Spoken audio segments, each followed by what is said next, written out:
नमस्कार, स्वादिष्ट किचनमध्ये आपलं खूप खूप स्वागत आहे। आज आपण बनवणार आहोत ताकाची कढी किंवा याला दह्याची कढी पण म्हणतात। चला तर मग याचं साहित्य पाहूया। अर्धी वाटी आंबट दही घेतलेलं आहे, मोहरी, हिरवी मिरचीचे तुकडे, अर्धा चमचा साखर, 2 ते 3 चमचे बेसन पीठ, अर्धा चमचा जिरे आणि पाव चमचा मेथी दाणे घेतलेले आहेत। चला तर मग याची आपण कृती पाहूया। इथे मी मिक्सरच्या भांड्यामध्ये कोथिंबीर, अर्धा चमचा जिरे, अद्रक लसणाची पेस्ट हे आपल्याला बारीक वाटून घ्यायचं आहे। आता एका बाउलमध्ये आपण जे दही घेतलं आहे ते घेऊया। याच्यामध्ये अर्धा चमचा हळद टाकायची आहे, 2 ते 3 चमचे बेसन पीठ टाकायचं आहे, कोथिंबीर, जिरे, अद्रक लसणाची पेस्ट आपण जी वाटून घेतलेली आहे ती आपण टाकून घेऊया आणि याला फेटून घ्यायचं आहे।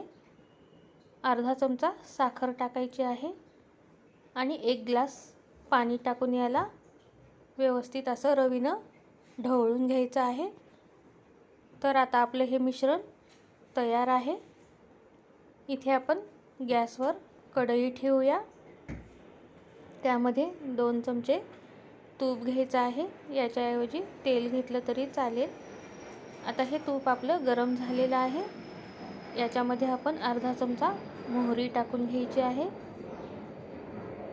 पाव चमचा मेथी दाणे टाकायचे आहेत, अर्धा चमचा जिरे टाकून घ्यायचे, हिरवी मिरचीचे तुकडे टाकायचे आहेत।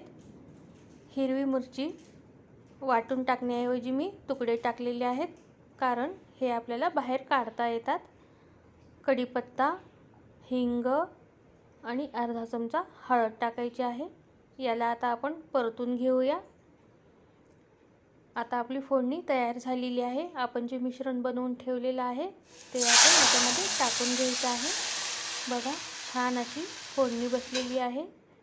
आणखीन 1 ग्लास आपण याच्यामध्ये टाकून घेऊया, जसं पातळ किंवा घट्ट कढी हवी असेल तसं। चवीपुरतं मीठ टाकायचं आहे। बघा, ही कढी पांढरी दिसते, तर उकळी आल्यानंतर ही कढी छान पिवळसर होईल। तर बघा, छान कलर आलेला आहे आणि आपली ही कढी गरमागरम तयार आहे। तर ही कढी गरम गरम प्यायला खूप छान लागते किंवा कढी भात खायला पण खूप छान लागतो। ही रेसिपी आवडली असेल तर लाईक, शेअर आणि सबस्क्राईब करायला विसरू नका। धन्यवाद।